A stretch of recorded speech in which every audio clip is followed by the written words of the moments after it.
Welcome, listeners, but take heed. We will say whatever we need to share our knowledge, thoughts, and joy, and even things that do annoy. So join us now, but be aware, we have a tendency to swear. We'll dial it back a little bit.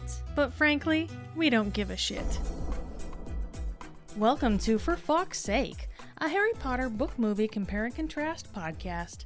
I'm Keighty, and the Hawaiian monk seal in the seat next to me is Ellen. I would say let's fly into the Phoenix flashback, but if I'm a monk seal this week, then let's swim into the Phoenix flashback. Or I could just slide on your belly. Slide on my belly, and then I can get a fish. Sure. Whatever you want. Fuck it. Go for it.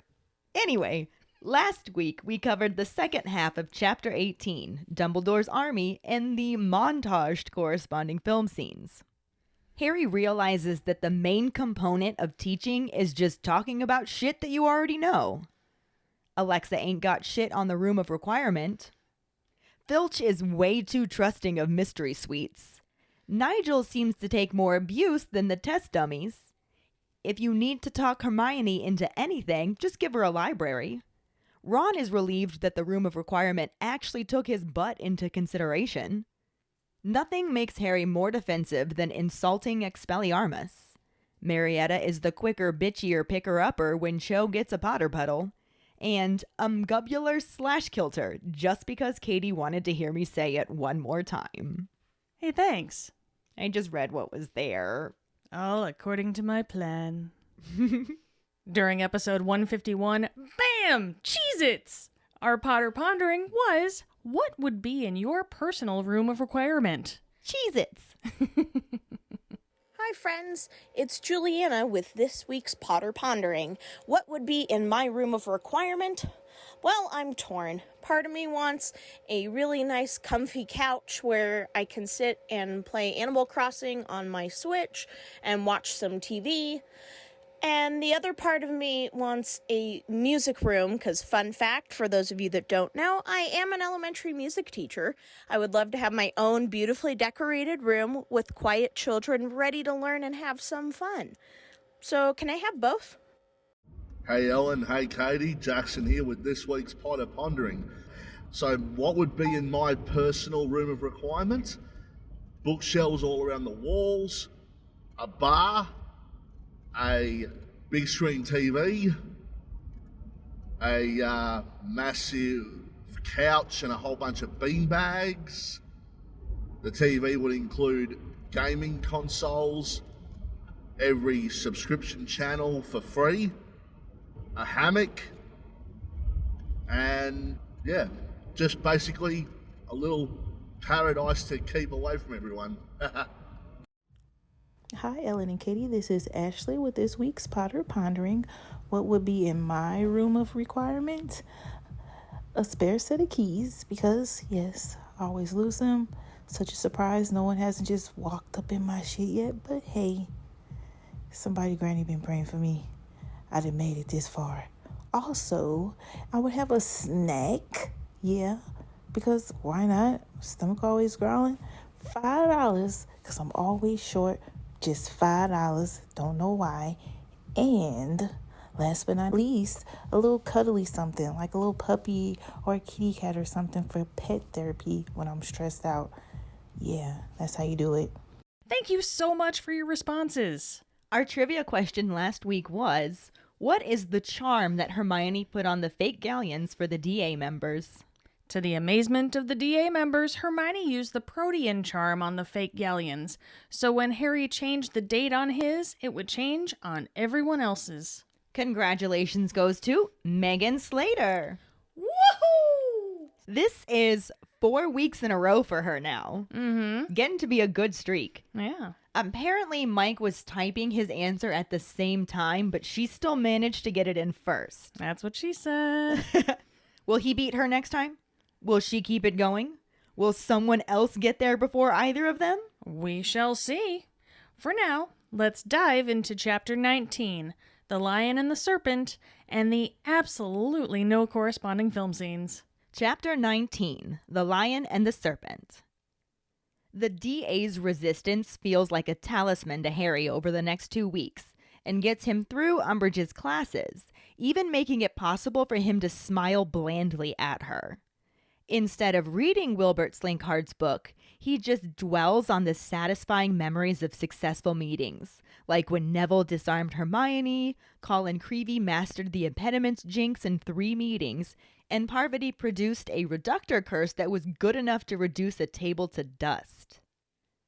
Because they have to accommodate 3 separate Quidditch team practices, it's impossible to fix a regular night of the week for DA meetings, though Harry doesn't mind since he thinks it's better to keep the timing unpredictable. To solve the issue of how to communicate the date and time to the members, Hermione hands out fake galleons with numerals around the edge of them that show when the meetings will be held.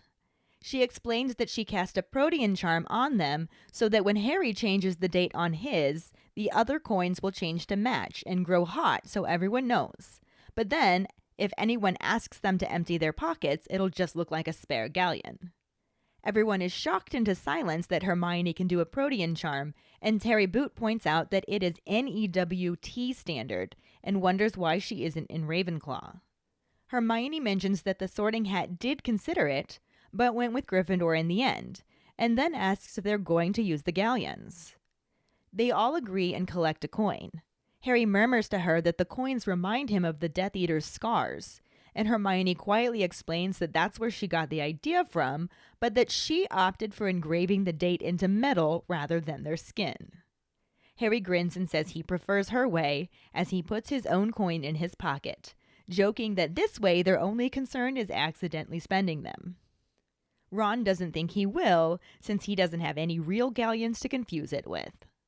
As the first Quidditch match looms closer, they have to put off DA meetings because Angelina is insisting on nearly daily practices. Everyone is extra excited since there were no Quidditch matches the previous year, and even the heads of house are pretending to show decent sportsmanship over their determination to see their house win. Harry realizes just how much Professor McGonagall cares about Quidditch when she doesn't give them any homework in the week leading up to the match, and tells Harry and Ron to use the extra time to practice because she likes seeing the Quidditch cup in her study and doesn't want to hand it over to Snape. Similarly, Snape is booking the Quidditch pitch so often for Slytherin that the Gryffindors are having a hard time getting on it to play. He also turns a deaf ear on the reports of the Slytherin players attempting to hex the Gryffindor players in the corridors, even when 14 eyewitnesses tell him that the Slytherin keeper, Miles Bletchley, hit Alicia Spinnet with a jinx that caused her eyebrows to grow so fast they were obscuring her vision and obstructing her mouth. Despite all this, Harry feels pretty good about their chances because they haven't lost to Slytherin yet. Ron isn't quite up to Oliver Wood's standards, but he has made some truly spectacular saves, and even Fred and George are seriously considering admitting that he's related to them. Harry's only real concern is that Ron keeps letting the Slytherin's tactics get to him, and instead of retorting with sarcastic responses, he just keeps turning red or green and develops a tendency to drop whatever he's holding. October ends in wind and rain, bringing in November with cold and frost. When the morning of the match dawns, Harry wakes up to find Ron sitting bolt upright and looking like he accidentally put the slug vomiting charm on himself again. Harry asks if he's all right, and after Ron nods, he tells him that he just needs some breakfast. They head down to the busy Great Hall, and as they pass the Slytherin table, Harry notices flashes of the silver badges in the shape of a crown among all the green and silver. He rushes Ron past them before he gets a chance to read them, and though they're greeted with a cheer from the Gryffindor table, Ron thinks he must be mental to think he can do this and calls himself rubbish. Harry tries to reassure him by reminding Ron of the impressive save he made with his foot the other day, and is unpleasantly surprised to learn that it had been a complete accident. He recovers quickly and tells Ron that a few more accidents like that will have the game in the bag. At this point, Hermione and Ginny show up and want to know how Ron's feeling. Harry explains that he's feeling nervous, and Hermione thinks that's a good sign and it will help him perform better. Before Ron can say anything, they're interrupted by a dreamy voice saying hello. Harry looks up to find Luna Lovegood wearing a life-size lion's head hat. She unnecessarily tells them that she's supporting Gryffindor and demonstrates that her hat gives a realistic roar as she taps it with her wand and startles everyone in the area. She says she wanted to have it chewing up a serpent but ran out of time, then wishes Ronald good luck and drifts away. Before they can even recover, Angelina, Keighty, and Alicia hurry over to them to let them know they're heading to the Quidditch pitch to check conditions. Harry says they'll join them as soon as Ron has some breakfast.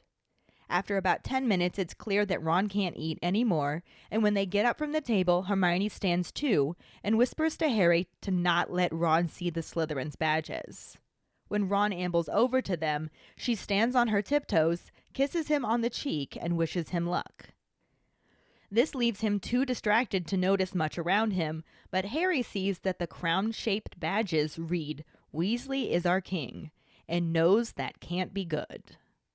They walk out to the pitch, and Harry tries to point out the good flying conditions to Ron, but doesn't think he's actually listening. They change into their robes as soon as they get to the changing room and learn that Crabbe and Goyle are the new Slytherin beaters. They hear the footsteps heading to the spectators' stands, as well as some singing, though they can't make out the words.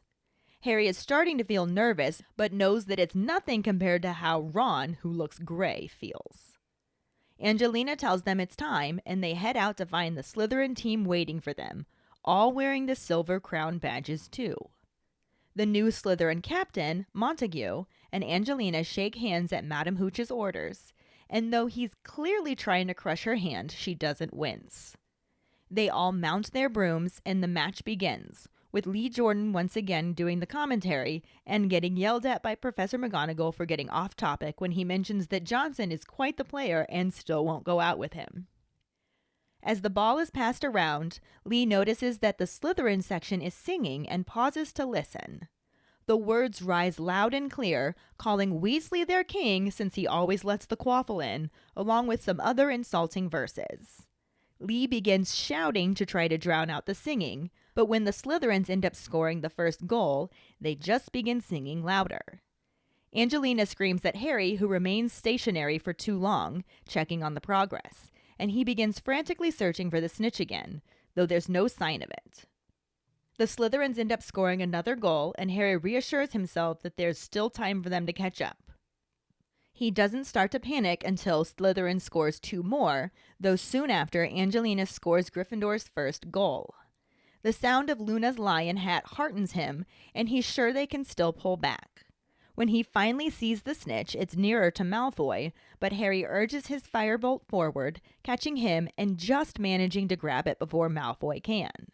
Harry's feeling of relief is interrupted when a bludger hits him square in the back, and he falls off his broom, thankfully only about 5 feet from the ground.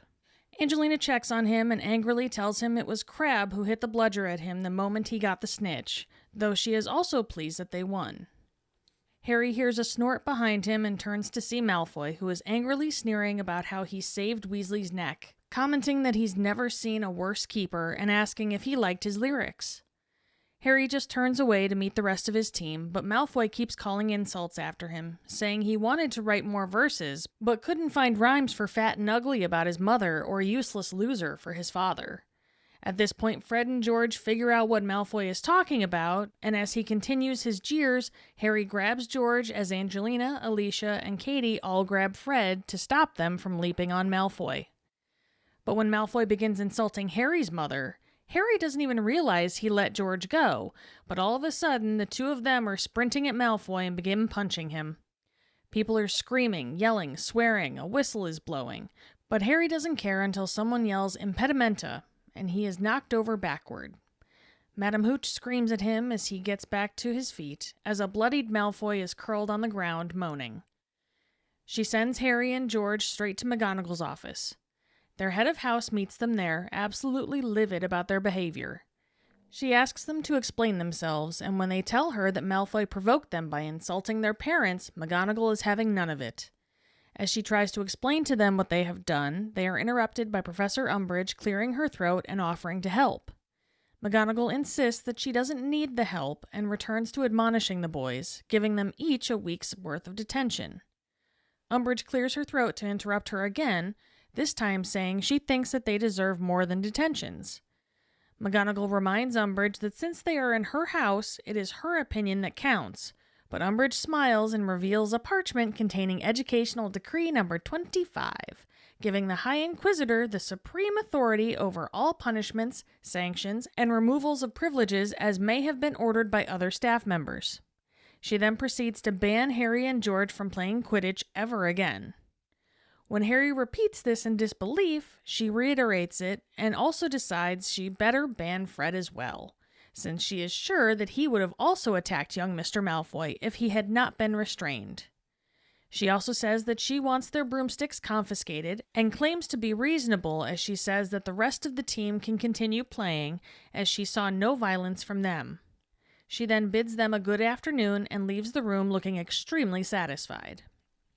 Angelina can't believe they no longer have a seeker or beaters. The team, minus Ron, is sitting around the fire, feeling like they didn't just win because of how unfair the situation is. Alicia wonders if Crabbe got banned for hitting the bludger at Harry, but Ginny miserably speaks up to share that she heard Montague laughing at dinner that he only got lines. Alicia also complains about Fred getting banned when he didn't even do anything, but Fred insists that he would have if they hadn't been holding him back. Angelina decides to go to bed, hoping that this will all turn out to be a bad dream, and Alicia and Katie soon follow her. Then Fred and George, then Ginny. When it is just Harry and Hermione left beside the fire, Hermione asks if he has seen Ron, thinking he is avoiding them. At that moment, the portrait hole swings open, and Ron enters the common room, looking extremely pale and with snow in his hair. When Hermione asks where he has been, he just says walking. She tells him to sit down, and he sinks into the chair furthest from Harry and avoids looking at him. Staring at his feet, he apologizes for thinking he could play Quidditch and says that he is going to resign first thing tomorrow. Harry informs him that if he does, there will only be 3 players left on the team, and Hermione fills him in on the lifelong ban situation. Ron thinks it's all his fault since he is so lousy at Quidditch. As they argue about it, Hermione gets up and walks over to the window. Harry eventually snaps at Ron to drop it, since it's already bad enough without him blaming himself. Both boys feel extremely lousy, but Hermione says she can think of something that might cheer them both up. Harry doubtfully says, "Oh yeah?" And Hermione says, "Yeah," before informing them both that Hagrid is back. So, since Quidditch was just completely left out of this movie, and that's pretty much what this was about, Yeah. there's no movie scenes to talk about. Nope, none of that. We'll just talk about what was left out and go from there. I feel like some of this information we could have gotten, at least a feeling of it. And I don't know if maybe we kind of did, because it starts off focusing on Harry's, I don't know, pride or just relief and positive energy that comes from defying Umbridge and the Ministry by doing the Defense Against the Dark Arts classes separate. Yeah. And I don't know for sure. Maybe I'll feel differently as we keep going through this, since we just got to the end of the montage last week of the big scene about the meetings. Yeah. But I don't know that I ever got that feeling much beyond the expression on his face that this is really doing something positive for him. He does seem to have more confidence. That's about true. it. He does seem a little more, like he feels a little more badass. Well, he is too. Yeah. I also like, and I don't know how they would have shown this in the movie anyway, but I like the fact that he's sitting there in Pepto-Bismol's class pretending to read the stupid book that he's supposed to read, but in reality he's just thinking about the successes in the meetings. And it specifically mentions the fact that Neville successfully disarmed Hermione, which is super fucking impressive for Neville. Right? Yeah, he does get a moment in the movie a little later on, but we'll talk about that then. Yeah. You also have Colin Creevey, who worked really hard and within 3 meetings managed to master the impediment jinx. Well done, Colin. And obviously they couldn't show that in the movie because who's Colin Creevey? Nigel. They could have had Nigel do it, I guess, but he already had several other adorable moments, so... Yeah, he was busy being levitated. Right. I'm okay. And then they had Parvati produce a reductor curse that ended up reducing an entire table to dust. So kind of like the Ginny Weasley moment that we had in the last scene, where she reduced the stupid fight dummy to dust. Yeah, it's very similar. Yeah. And I don't have a problem with them giving that to Ginny because we were supposed to start seeing how capable she is. And they didn't give us a ton of that otherwise. Yeah. That doesn't just end here either. No. That becomes a thing. And it's actually a thing that takes it down an opposite path. It's like what they did give her was so cringeworthy, but we're getting off topic. We will just keep on this chapter. Mm-hmm. And we'll talk about that when we get there. Yeah. Another thing that we obviously didn't get to see in the movie because they streamlined so much was how challenging it was to actually schedule these meetings. Mm-hmm. They ended up having to keep them very unpredictable, which is actually kind of a blessing and a curse because when it's unpredictable, it's harder for people that may be watching them to spot patterns Yeah. and catch them. Exactly. But at the same time, when you have 28 people in a group and you're trying to communicate to all of them what unpredictable time they're supposed to meet at, challenging. Yeah, definitely. And Hermione solves this by showing up to a meeting with a basket full of galleons that Ron gets super excited about because he thinks she's really giving out money. Oh, Ron, that's such a cute thought. Right? Ron. It's adorable. Ronald. Mm-hmm. And I'm sure that's basically what Hermione says too, because she then explains that they're fake. Yeah. She points out the numerals that are around the edge that would normally be like a serial number, but she made them to be a date and a time. Mm-hmm. And she cast the Protean charm on them. Which was our trivia question. Yep. And she explains how that works, that when Harry changes the date on his, it will automatically change the date on all of the other ones. Mm-hmm. So he can just say, we are going to have a DA meeting at 7 p.m. on Thursday. And then everybody else's coin will change to say that as well. And it'll also grow hot. So they'll feel it through their pocket and they'll know that the time has been set to check it right away. I'd be so worried I'd spend it. That's exactly what Ron says. Mm-hmm. And I'm Ron, so there's that. It makes sense. And then another perk about this is if anybody asks them to empty out their pockets, it's just going to look like a galleon. Yeah. So they don't have to worry about it looking suspicious. Like, oh yeah, I just have a galleon in my pocket. It's my lucky galleon. Mm-hmm. You can't steal my money from me. That's illegal type thing. Yeah, because everybody just has a lucky galleon just sitting in their pocket. I don't know if it would necessarily be a galleon, but... But we're not talking like quarters, and a galleon's like a lot of money. True. Oh, that's weird. How'd that get in there? But anyway, she's explaining all of this, and she's not really thinking a thing of it. This is just something she can do. It's what she did. And everybody is just staring at her with their mouths hanging open. And she's just like, well, I thought it was a good idea. And the only general response is, you can do a Protean charm? Mm-hmm. Like, aren't you glad you're hanging with us now, guys? And Hermione's like, yeah? And it's Terry Boot, who is in Ravenclaw and of course knows this as well. That's like, that's any WT standard. And she's like, oh yeah, I suppose it is. And so then he asks her why she's not in Ravenclaw. And of course, we already know this, but she mentions that the Sorting Hat actually did seriously consider putting her in Ravenclaw. We know that she was almost a hat stall. Yeah. But in the end, it went with Gryffindor. And I think we can see exactly why in this book, because here she is planning illegal Defense Against the Dark Arts meetings. She might be smart, but there's a lot about her that screams reckless too. Yeah. I mean, brave. I prefer the first one, but yeah, So she, again, asks them, like, this will work, right? We're going to use the galleons, and they're, oh, yeah, okay, and they all get a coin. Mm-hmm. And as she's distributing those, Harry just kind of murmurs to her, you know what this reminds me of? This totally reminds me of the Death Eater's dark mark scars. Funny you should mention. Exactly. Hermione's like, well, that's where I got the idea. I just thought that it'd be more practical if we engraved the information into bits of metal rather than our own skin. Probably the right call. And that's exactly what Harry thinks. He's like, yeah, I like your way better, because his only concern is that they might accidentally spend it. Yeah. But Ron actually doesn't think that he will. So I was a little bit wrong there. He's not concerned he's going to spend it because he doesn't have any real galleons to confuse it with. Well, there's that. Harry, however, he's just a spending fool with all his pocket full of galleons. I got a pocket full of galleons. Yeah, that. Right. Thanks for coming with me on that. Hey, I'm here for you. Thanks. But now we're getting closer and closer to the Quidditch match. Mm-hmm. And obviously there were no enchanted galleons in the movie. They just suddenly knew where to go and when to go there, so sure. In a montage. In a montage indeed. But now we're getting closer and closer and closer to the very first Quidditch match. and farther and farther and farther away from things happening in the movie. Mm-hmm. And they actually end up having to put off the DA meetings because Angelina's making them practice basically every single day.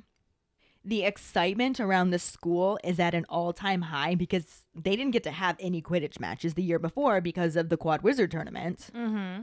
So this is like, it's back, it's almost the first match. And everybody is also super invested, even from the other houses, because this match, being the top two teams, is really going to kind of determine future matches and possible champions. Yeah. Plus, it very much is like two rivals, like the biggest two rivals of the school. So it's, you know, everyone's got a favorite. Yeah. And they all I gotta pick wonder who sides. that It's might like a whole be. thing. And yeah. This is actually one of my favorite parts in a very subtle way. I have so many favorite parts, but I love the fact that the teachers are also super competitive and just pretending like, oh, being good sports, fucking kill them, team.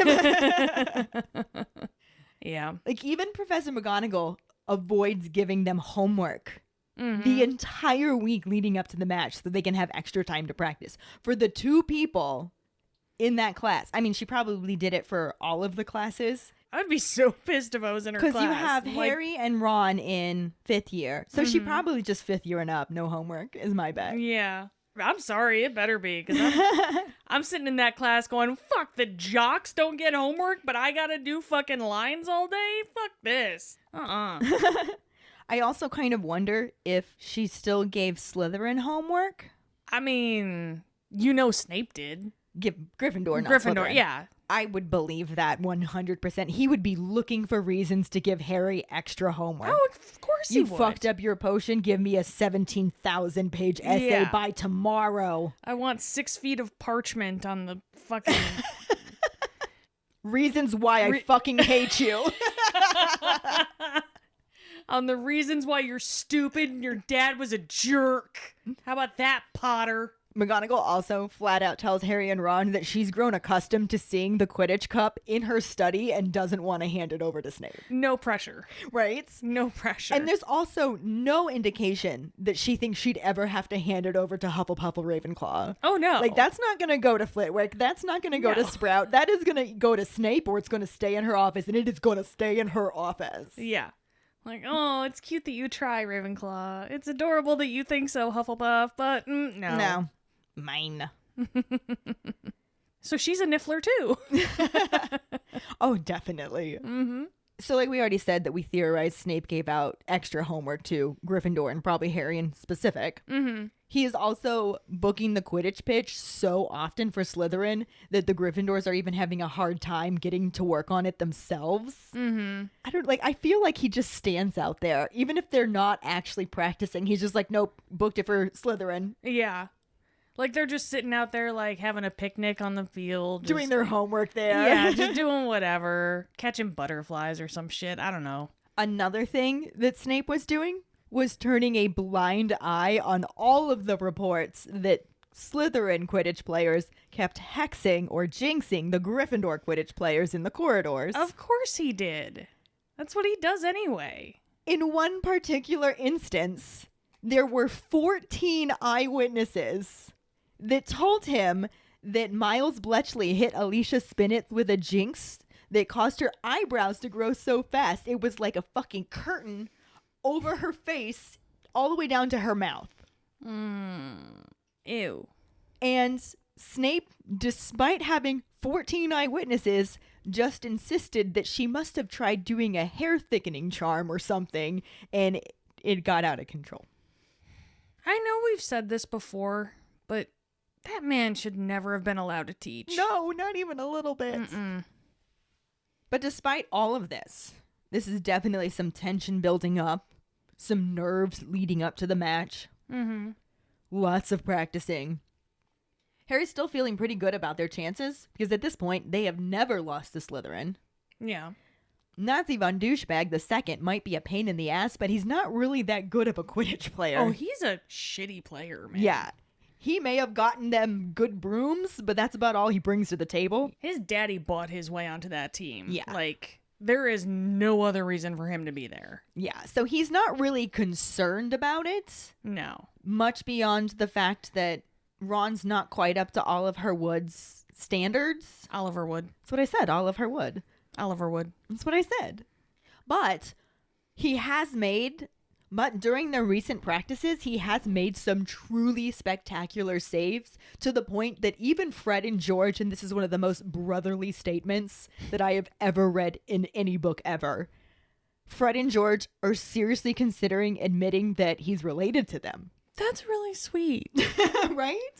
That's so sweet. That means a lot coming from them. Yeah. So the spectacular saves takes away some of the concern that he's not up to Wood standards. Mm-hmm. But what it doesn't help with is the fact that Ron's nerves are shot. Oh, yeah. And at this point, Harry is used to the Slytherins using their shitty tactics to get into his head and try and make him nervous. And when they say shit to him, he's got a snappy comeback. Because unlike Draco, Harry is actually really good at snappy comebacks. Mm-hmm. So I think it was Pansy Parkinson who said, "Hey, Potty, I heard Warrington's sworn to knock you off your broom Saturday." And Harry, without missing a beat, says, "Warrington's aim is so pathetic, I'd be more worried if he was aiming for the person next to me." Ooh, burn. Just completely wipes the smile off of her face. Mm-hmm. And of course, then all of the Gryffindors get to laugh. Yeah. But when they say shit to Ron, he turns some shade of red or green or maybe white, one of those unnatural Christmas colors, Yes. and also tends to drop whatever is in his hands at that moment, which does not bode well for someone who's supposed to catch shit. Yeah, not at all. So I can see why that might make Harry a little nervous. Mm-hmm. Sure. Ron needs to get out of his head. Oh, for sure. Entirely. 100%. Yeah. And that's something that comes with experience and practice and confidence. Like, I think he gets there eventually, Yeah. but at this point, it's new, it's fresh, he's nervous as fuck, and everything is getting to him. Yeah, exactly. But anyway, October ends. It's windy, it's rainy, it transitions into November, and it starts to get cold and frosty, Sure. which seems like the strangest time to start an outdoor sport to me, but I guess it's kind of like football. American football. American we football, should say. to be specific, yes. Yes. Then the morning of the actual match, Harry wakes up, looks over at Ron, and he is already sitting upright in bed, looking like he cast that slug vomiting charm on himself again. So he's super pale. He looks like he's about to vomit. Harry probably wouldn't have been the least bit surprised if it had been a slug that he vomited.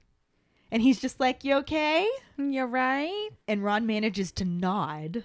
And that is Sure. it. He looks like if he opens his mouth, that slug is coming out. Mm-hmm. So Harry just is like, "Okay, well, you just need to eat some breakfast. Settle your stomach. It'll be all right."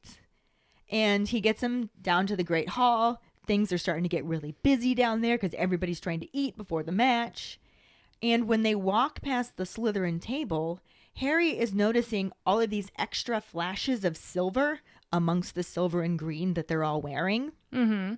And this silver is in the shape of a crown and their badges pinned to their robes. He can't see what they say from where he is, but has a very distinct impression that he doesn't want Ron to see them, and he just kind of rushes them right past. Yeah. Like, I don't know what that is, but it cannot be good. It cannot be good. It is not good. Yeah.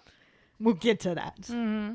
Harry gets him to the Gryffindor table, and everybody there greets him with a cheer, and you'd think maybe this would cheer Ron up, but no, he's just like, "I must be mental. I can't do this. I'm complete rubbish. Why did I sign up for this? What was I thinking?" And Harry's just like, "No, look, you're fine." Ron is a mood. He is a He mood. is such a mood. And Harry's trying to reassure him, telling him, "You're going to be great, bud. Remember that impressive save you made with your foot the other day? Mm-hmm. That was awesome. You can do this." And Ron's just like, "Yeah, that was an accident." So keep having him. And Harry was just like, "What?" And Ron confesses that he slipped off his broom when no one was looking. And in the effort of trying to get back on the broom, accidentally kicked the quaffle away from the goalpost. You know what, dude? At that point, just embrace it and accident your way into a fucking win. That's exactly what Harry says. Yep. A few more accidents like that, the game's in the bag. That's all we need, man. Another distraction shows up in the form of Hermione and Ginny, who are like, "You okay?" Yeah, right? And Harry explains that Ron's just feeling really nervous, but Hermione thinks that's a good sign because she always feels nervous before a big test, and that just helps her perform better. And I don't think you're helping Hermione. No, that's not useful advice. I don't think so either. No. But Ron doesn't even have a chance to say anything because an even better distraction comes in the form of Luna Lovegood wearing a hat that looks like a life-sized lion. Yeah, she would. She does. Yeah, that completely tracks. She then proceeds to let them know that she's, of course, supporting Gryffindor. Be weird if she was like, oh no, I'm rooting for Slytherin. I just like lions. It'd be even better if Luna was like, there's a game today? Exactly. What we do get is Luna tapping her hat with her wand and it giving a realistic roar that just scares the shit out of everybody in the area. Luckily, they wore their brown robes. Well, that is a good thing, yes. She also lets them know that she really wanted to have it chewing up a serpent, but she ran out of time, so this is what it is. Though she's pretty proud of it. And then all in the same breath, she just says, anyway, good luck, Ronald, and like skips off. I'm not gonna lie, this is kind of showing Luna's Ravenclaw right there, though, too, because that's pretty impressive that she made that herself. And it gives it, like, realistic lion roar and what she could have done with more time. Like, right? That's really showing, like, she is definitely creative and smart on top of being quirky. She's got skills to pay the bills, man. Oh, yeah. Skills to pay the bills. It's also the perfect distraction because now they're all sitting there going, what the fuck just happened? Yeah. Instead of stressing about the match. Exactly. And before they can even recover from that, this is when Angelina, Keighty, and Alicia come up to them. They're like, all right, we're about to head out to the Quidditch pitch, see how it's doing down there, see how it looks, if the sun's too bright, if it's cold. We're just going to get an indication of what the conditions are. Mm-hmm. And Harry's just like, yep, we'll join you. I just need Ron to eat something. Yep. And then he spends about 10 minutes trying to get Ron to eat something. And, I mean, I remember Harry's first match. He didn't want to eat anything either, so... Right? Take a bit of toast, mate. Go on. Right? I'm not hungry. Yeah. So he gives up. They stand up to head down to the pitch themselves, and Hermione also gets up. Mm-hmm. And she whispers to Harry, whatever you fucking do not let Ronald see those badges. And Harry's just like, yeah, I was already thinking that. And she's like, just don't do it. And then Ron comes over to them, and in the spirit of making sure Ron does not see those badges, she stands up on her tiptoes so that she can reach his cheek because he's tall. Mm-hmm. And she kisses him on the cheek. Aww. And Ron just, for a second, actually looks like himself, confused as fuck. But it also sufficiently distracts him from anything going on around him. Mm-hmm. And I'm sure his brain is just going, huh? Well, that's because all the blood has gone downward. Right. So, you know.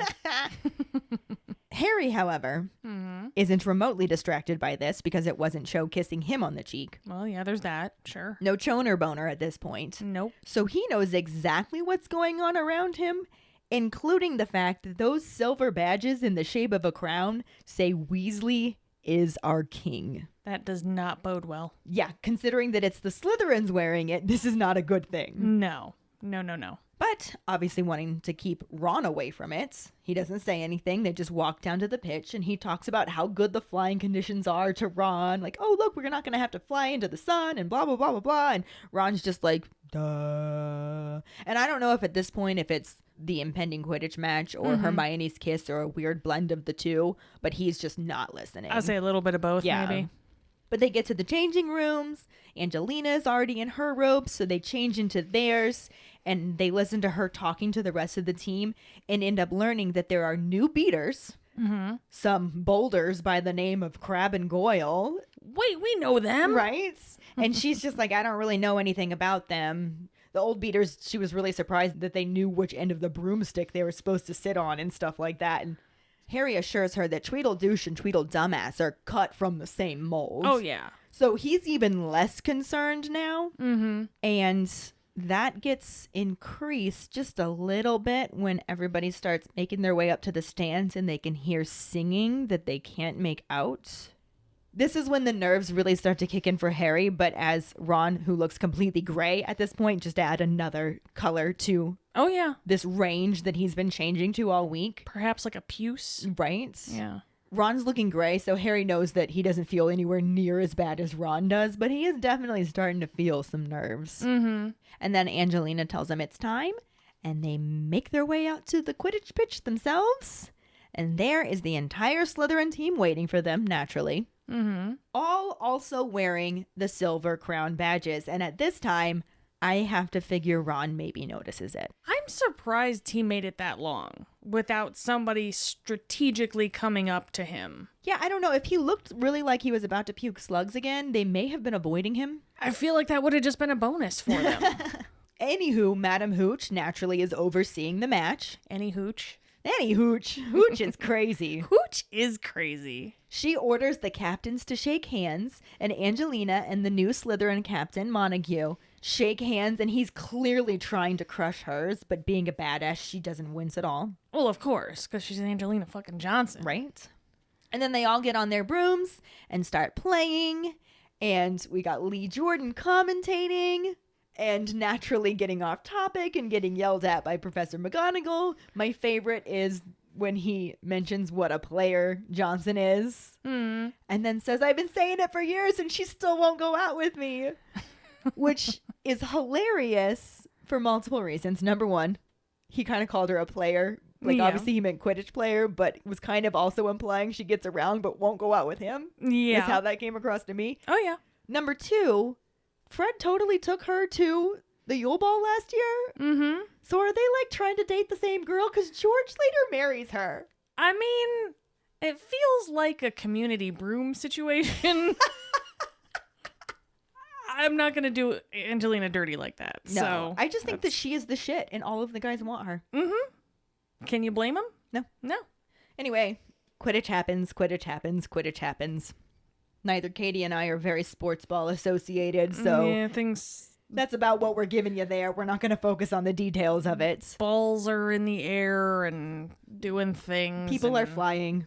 Dudes Shit's are on happening. sticks. And chicks. And There chicks are chicks on sticks. Dicks and chicks on sticks. Dicks and chicks on sticks. Anyway, Quidditch is happening. Lee Jordan is doing commentating. And then, to stick with the plot, he notices that the Slytherin section is singing. And he's like, what is that they're singing? And he stops doing his commentary to listen in. And at this point, you can actually hear what's happening. Yeah. We have this lovely, super fucking clever song. It's amazing. Really, Just it is. genius. Mm-hmm. Missed his calling. Fucking Shakespeare over there. Right. Mm-hmm. Weasley cannot save a thing. He cannot block a single ring. That's why Slytherins all sing, Weasley is our king. Weasley was born in a bin. He always lets the quaffle in. Weasley will make sure we win. Weasley is our king. Guys, we're better than this. Come on. Are they, though? As a house, we are better than this. Should be, for sure. This is why we can't have nice things, guys. Yeah, this is why they're not in Ravenclaw. Because your insults are stupid. Come on. They are really bad. Training for the ballet, Potter. Oi, Skyhead. The fuck? Anywho, Lee starts shouting the commentary over the song, trying to drown it out. And during all of this, Harry's just like, oh shit, what's this doing to Ron? And he gets distracted from searching for the snitch and actually turns to look at Ron and the progress of the game. And he finds himself sitting in one place for so long that Angelina flies past him and screams at him. Move your ass, Potter. Basically. Yeah. So he's just like, oh, fuck me. And he starts frantically searching for the snitch again and sees Malfoy doing the exact same thing because thank God there's been no sign of it and he didn't fuck the game up. Yeah. Any more than Ron has been because in all of this chaos of the song and everything going on, he let a goal in for Slytherin. So now it's 10-0. Mm-hmm. That first goal gave the Slytherin some more pep and they're just screaming this song even louder and even Lee can't drown it out. Yep. And then to make it even worse, they score another goal and Harry's just like, no, it's okay. It's 20-0. We can make it up for this. And then they score 2 more goals. And he's just like, fuck me. It's 40-0. If I get the snitch, we're still okay. And then Angelina scores Gryffindor's first goal. And that makes it a little bit better because 30-0 is easy to come back from. Yeah. And, of course, Gryffindor scoring this goal gets everybody else cheering because it's not just the Slytherin section making noise now since we know everybody else is cheering for Gryffindor. I'm sure there are some people that might be cheering for Slytherin aside from Slytherin just because they think maybe they have a better chance of beating Slytherin than they do Gryffindor. Maybe. It just depends on their strategy. Kind of like you're cheering for the lesser of the 2 evils. Which is interesting because in this case it'd be Slytherin. Right? Ironic. Don't you think? It's like rain at your Quidditch game. Yeah, sorry. We're very singy this episode. We are. For Fawkes Sake, the musical. But anyway, Gryffindor getting more cheering also involves Luna's lion hat roaring. Yeah. Which is loud enough that they can hear over all of the other cheering. Which is probably a good thing. Right. It makes Harry feel better. Yeah. I don't know if it makes Ron feel better, but Harry's just like, no, we got this. We can do it. Yeah. And he is just like, we're going to pull back. I got to find the snitch. And he just frantically still, gonna get the snitch, gonna get the snitch. And then he does finally see it. And unfortunately, it's closer to Malfoy. But there are 2 strikes against Malfoy. One is that he sucks. The other is that he is not on a firebolt. There we go. And Harry catches him and manages to pass him just enough to get the snitch before Nazi von Douchebag II can. And then, of course, this is just like this huge feeling of relief, and he can hear everybody in Gryffindor cheering, and his team is happy. And this is interrupted when he gets smacked in the lower back hard enough by something to knock him off his broom. And thankfully, he's only like 5 or 6 feet off the ground. Well, but that's good. still a fucking hard fall. It's a drop. And not to mention, I mean, that could have broken his back. But yeah, that could have like severely, like that could have severed his spine. That could have fucked him up. And I'm sure Madame Pomfrey could have fixed him up. I mean, she regrew half the bones in his arm a few years back. Yeah. But still, that's not pleasant. No. And at the same time, I don't know if I'm just overreacting, but it's a bit of a dick move. Not even a bit. That was a dick move. That was a full-on dick move. That was a Ron Jeremy move. That's what that was. That was a big dick move. Angelina comes rushing over to him to check on him because she's a good captain. Well, yeah. And she's pissed. She was just like, that was fucking crab. He hit a bludger at you the moment he saw that you got the snitch. But then at the same time, she's also like, but we won. We won. We won because they won. That would be a good thing to yell when you win, I guess. Yeah. And this is awesome, too, because everybody's just going to remember that Gryffindor won this match. They're not going to remember that Ron let 4 goals in. I mean, they might, but they still know that Gryffindor won. At that point, it just doesn't matter. Like, oh, yeah, okay, so you scored some goals. We still fucked you. Right. I mean, come on. Well, that's not how Nazi von Douchebag II sees it. Well, that's because he is, what is it again? Oh, yeah, a Nazi von Douchebag II. Yeah. VD2 also makes his way over to Potter just so that he can be VD2. Making comments to Harry about how, oh, you really saved Weasley's neck, huh? I've never seen a worse keeper ever. But then he was born in a bin. Did you like my lyrics? No, dude, they fucking sucked. Not only were they mean, they were just shitty. Like, They were poor just dumb. quality. Yeah, you're dumb. You're dumb. Straight up dumb. And Harry just turns away from him. This does not age well, but he ignores him. He tried. He really did try. He gave it the good old college try. He meets up with the rest of his team, and VD2 is just sort of trailing behind him, calling out more insults. Saying shit about how he wanted to write more verses, but he couldn't find anything that rhymes with fat and ugly, which... How shitty are you at rhyming, by the way? Like, at the very least, reverse them and go with ugly and fat, and you can rhyme fucking anything with fat. I love that that's your commentary. I mean, it's just one of them. It's just one of them, because also, fuck you for talking about Molly Weasley like that. That's where my mind goes. But also, yeah. like, are you that bad at rhyming? Yeah. I mean, clearly, because his song sucked.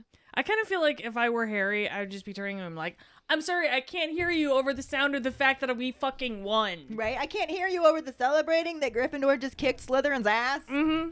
But no, Harry just keeps trying to ignore him. Mm-hmm. VD2 goes on to say that they also couldn't find anything to rhyme with useless loser for his father. But unfortunately, this is the point that Fred and George realize what's going on and what the fuck he's talking about. Yep. And they try to lunge towards him, understandably. Completely understandably, yeah. And Harry grabs a hold of George, and it takes Angelina, Alicia, and Katie to all grab Fred. So I don't know if Harry's just that strong or if Fred was just that more mad. I think there were a lot of factors probably at play there. But they stop them from just leaping on VD2 Yeah. until Malfoy decides to also add some insults about Harry's mother into the mix. He's like, oh, that's right. I forgot you like the Weasleys, but I suppose that their house reminds you of your own muggle mother's stink or something like that. Like, it's just fucking awful. You're dumb, dude. You're dumb. You're dumb and mean and just go away. Again, sorry.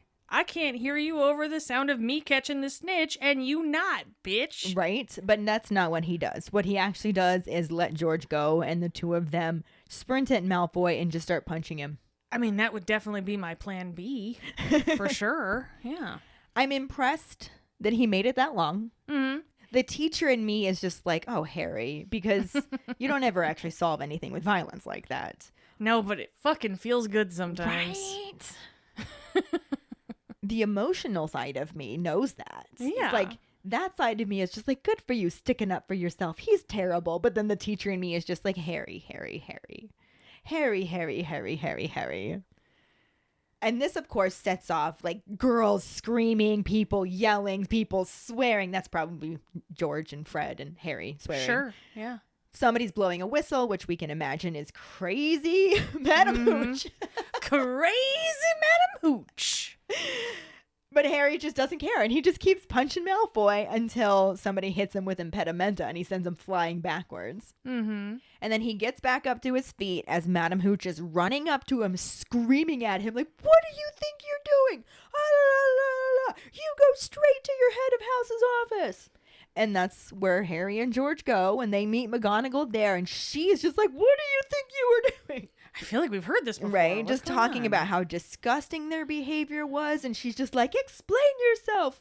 And when they're like, Malfoy provoked us, and she's just like, I don't care what he did to provoke you. You were brawling like a fucking muggle. Yeah. And George tries to explain that he was insulting their parents, and she was like, I don't care if they insulted every member of your family. You can't do that. Do you realize what you've done? But before she can actually tell them what they've done has shown up at the office and interrupts them with a hem. This is literally insult to injury right here. Yeah. She offers to help.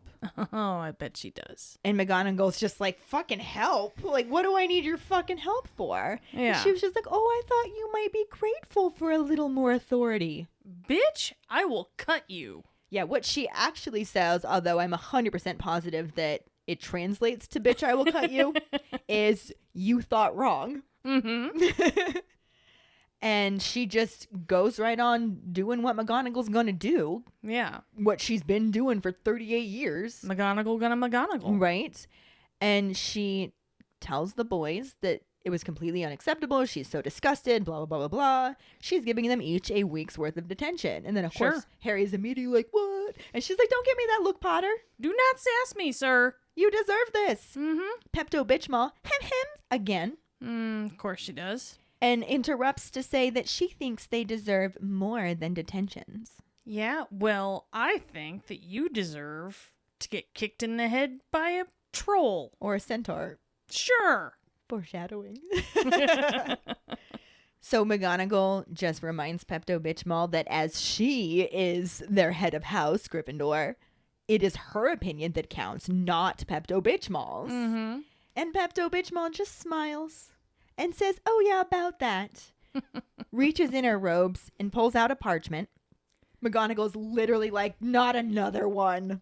Isn't this convenient? Right. And Bitch Maul tells her that it was actually you who made me see that this needed to be put into action, because once you overruled me for keeping the Gryffindor Quidditch team from playing, I realized that no standard teacher should have authority over the High Inquisitor, and she presents Educational Decree number 25.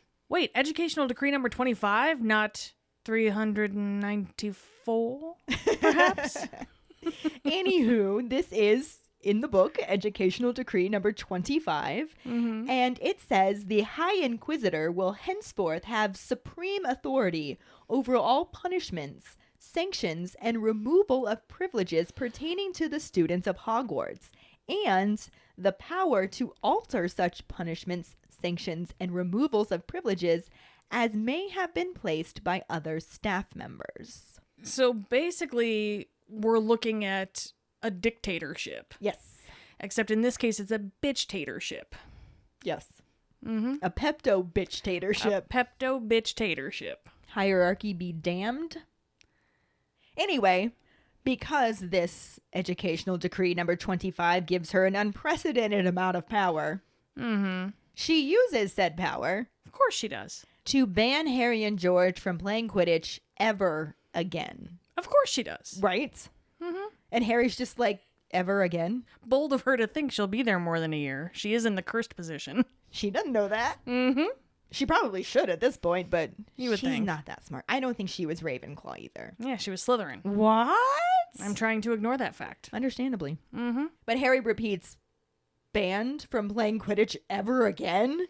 And she says it, yes, from ever again, a lifelong ban. And you know what? I also better ban this young man's twin, too, because I feel sure that he would have also attacked young Mr. Malfoy if he had not been restrained. You sense that, do you? Maybe you should be teaching divination then, bitch, if you can apparently see what would have happened. I mean, She's probably right. Yeah, yeah, of I course. think everybody watching that situation knew exactly what was about to happen. Yeah, but the fact of the Except matter for is... maybe Trelawney. Right. She's the only one who was like, I never would have saw that coming. The fact of the matter remains that he didn't. He was totally going to kick the shit out of Nazi von Douchebag II if the opportunity arose. It just didn't. Yeah. But as if adding insult to injury isn't enough, she just has to keep piling on the insults. And she also says that she wants their brooms confiscated, so they can't, like, sneak out and play Quidditch. I don't know what. What are they going to do? Like, just go out on the game like, haha, bitch, you I'm thought you playing banned anyway. us, we're still doing it. Yeah. She also just claims that she's reasonable and says that the rest of the team continue playing as she saw no violence from them. Okay, so, first off, fuck this bitch. Valid. I'm with you so far. End of discussion. Second off, fuck this bitch. Exactly. But she then bids them a good afternoon, and you know they're all just in there like, what the fuck's good about it? Yeah. Like, the hell just happened? And then Pepto Bitch Mall leaves the room looking extremely satisfied because she knows what she just did. Of course she does. I damn well feel like she was just itching for this the whole time. Oh, she was hoping something would happen so she could utilize Educational Decree number 25 as soon as possible. Yeah. This was like her fucking Christmas. Yeah. To jump forward a little bit, we are now in the common room, where the entire Gryffindor Quidditch team, except for Ron, because nobody's fucking seen him since the match, Yeah. are sitting around the fire. Harry is flanked by Hermione and Ginny, just trying to comfort him, because this fucking sucks. Yeah. Angelina cannot believe that they don't have a Seeker or Beaters anymore. Yeah. That's nearly half the team gone. Mm-hmm. And now the season has already started and they have to find fresh meat. Mm-hmm. Like, this is just a disaster on so many different levels. Yes. It's also unbelievably unfair. Mm-hmm. Alicia's like, did Crabbe get banned for hitting the bludger at Harry after the game was over? And Ginny's like, no. Of course not. She heard Montague laughing about it at dinner because all Crabbe got was lines. Of So course. apparently when Slytherin shows violence, Mm-hmm. it's perfectly acceptable. Yeah. Well, I don't know about perfectly acceptable, but it's apparently more acceptable. Yeah. Nothing happens to Malfoy at all, who was being a bullying git. Mm-hmm. And it's just super shitty. I mean, sever a spine. Dude, you're fine. But throw a punch. I'm gonna make you my lunch. She definitely made them her lunch, though. She did. I'm not entirely sure what that means, but I'm pretty sure it happened. I mean, it sounds right, doesn't it? Yeah. Like, it sounds like a thing. We'll go with it. It's a thing. I voted. Alicia also complains about Fred getting banned when he didn't even do anything, and Fred's just like, fuck you, I would have done something if I could have. You three weren't holding me back. Which we knew. And Umbridge knew. Yeah. Accurate. And no one would have blamed him for either. Well, except for maybe like all of the teachers. They would just blame him because now they have to. Right. So Fred is positive that he still deserved this, even though he didn't get to do anything. He's just super pissed that he didn't actually get to do what he wanted to do to get in trouble. That's what I'm saying. He's not even so much as pissed that he got in trouble. It's that he didn't get to do the thing That he got in trouble for. Right. Yeah. It's not fair. I'm sorry, but if I'm Fred, I'm just like getting up and going and like jacking someone in the face. Just Specifically Malfoy. Yeah, well, yes, preferably. But yeah, just being like, you know what? If this is going to happen, I'm going to fucking earn it. Right. So, bam. I wouldn't blame him there either, to be honest. Like, what else are they going to do? Be like, Expel him. Yeah. He gets the last word. It'll be all right. We'll get there. But anyway, Angelina decides that she's going to go to bed still holding on to the hope that maybe this is just a really bad fucking dream and that she's going to wake up and none of it will have happened and they'll get to play the Quidditch match for real and everything will be okay. Huh. Angelina and Keighty soon follow after her, then Fred and George, then Ginny, and eventually it's just Harry and Hermione left by the fire like, where the fuck is Ron? Yeah. And Hermione's like, do you think he's avoiding us? And this question is answered by Ron actually coming through the portrait hole and finding them there. Yeah. He looks very pale, like he's completely frozen and there's snow in his hair. So he probably is completely frozen. Yeah. So when Hermione asks where he's been and he just says walking, you know he's been wandering around the grounds. Mm-hmm. I don't even know how late it is at this point. People are going to bed, so he's probably out past when he's supposed to be. And he either didn't get caught or nobody cares because they feel bad for him. He went out walking after midnight. Hermione tells him to sit down by the fire because he's so cold. He needs to warm up. And he picks the chair that's farthest from Harry. Yeah. Will not make eye contact with him. Mm-hmm. And eventually apologizes while staring at his own feet. And Harry's just like, what the fuck are you apologizing for? Yeah. And Ron says it's for thinking that he could play Quidditch. He also says that he's going to resign first thing in the morning. And Harry's just like, well, if you fucking do that, there's only going to be 3 people left on the team. And Ron's like, what? Mm-hmm. Like, dude, you missed some shit. Like, we should talk. Yeah. And it's actually Hermione who fills him in on the whole banned for life situation because Harry just can't talk about it anymore. Mm-hmm. Understandably. Right. Hermione's just kind of like, Cliff's Notes. Here's what happened. Shit got real. And then, of course, Ron is just, it's all my fault. I'm so lousy at Quidditch and blah, blah, blah, blah, blah. And they're just going back and forth. Harry's just like, how do you figure it's your fault? He's like, if I hadn't let those things in, blah, blah, blah, blah, blah. And Hermione just like gets up and walks away because A, they're talking about sports ball, and B, what's she gonna do here? Yeah. She just walks over to the window and is staring out the window while they go through this thing. And Harry's just eventually like, just drop it. It's already bad enough without you blaming yourself. Yeah. And they're both feeling super lousy about everything. And Hermione's like, well, I have something to cheer you up. Yeah, what? Exactly. Mm. Hermione says, Hagrid's back. Dun, dun, dun. And that's where the chapter ends. Yeah. Good ending for a chapter, I gotta say. Yeah, I liked that. It's kind of then getting us back on track with what's going on in the movie. Mm-hmm.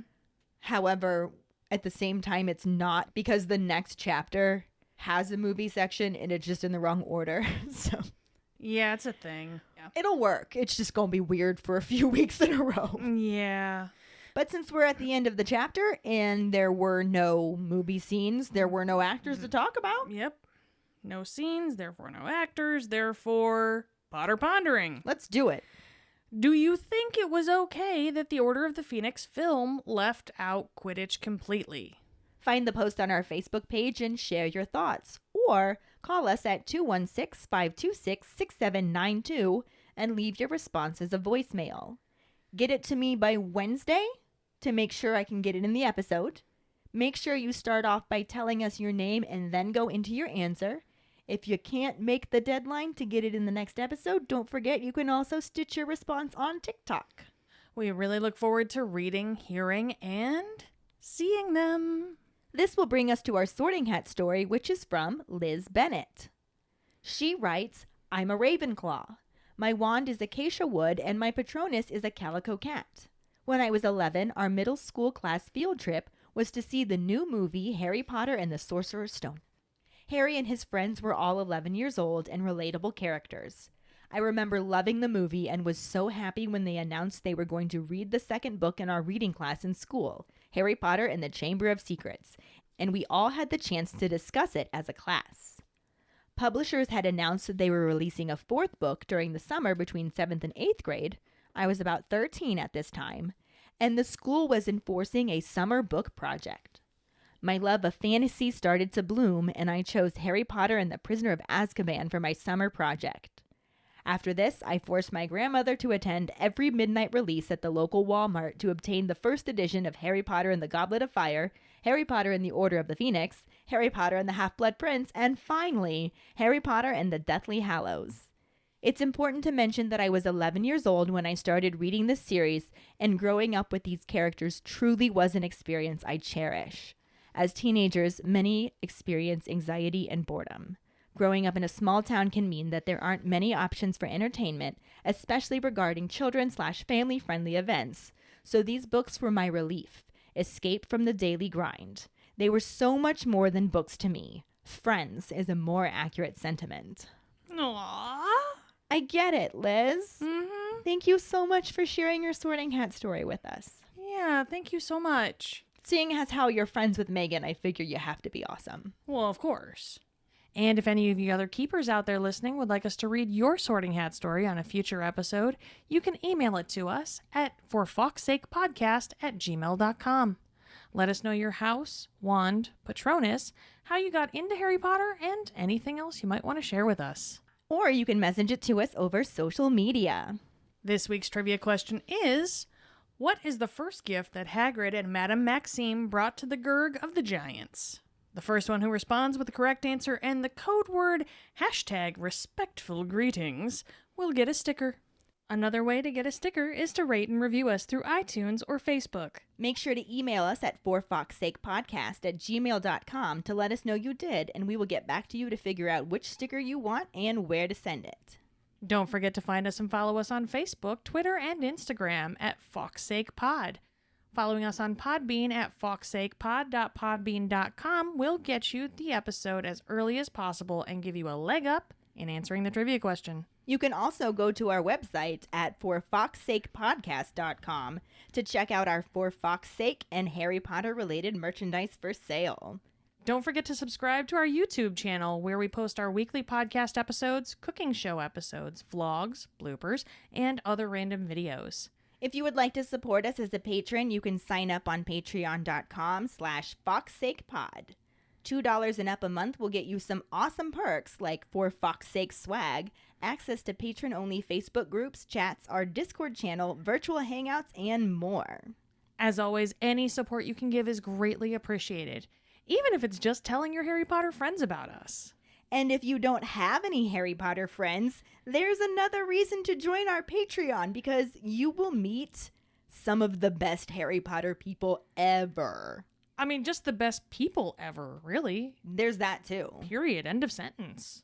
So we've been having an insane few weeks. Yes. It's been insane since June, really. I just meant specifically me getting in the car accident, having to figure out how to buy a new car and where to get the money for that, and then my husband's grandmother dying. I'm also getting ready to go to Spain for a week for my cousin's wedding, and I've been trying to put together all of my sub-plans for that, so I am just ready for a normal week again. And in lieu of all of that insanity, despite the fact that I have always gotten an episode up while I was on vacation, I'm taking a week off. I think that's fair. Yeah.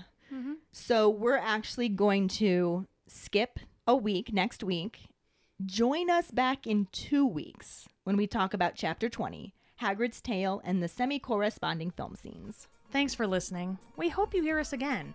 I'm Keighty, I'm Ellen. and in the meantime... Keep calm and Harry on! Oh, for fuck's sake.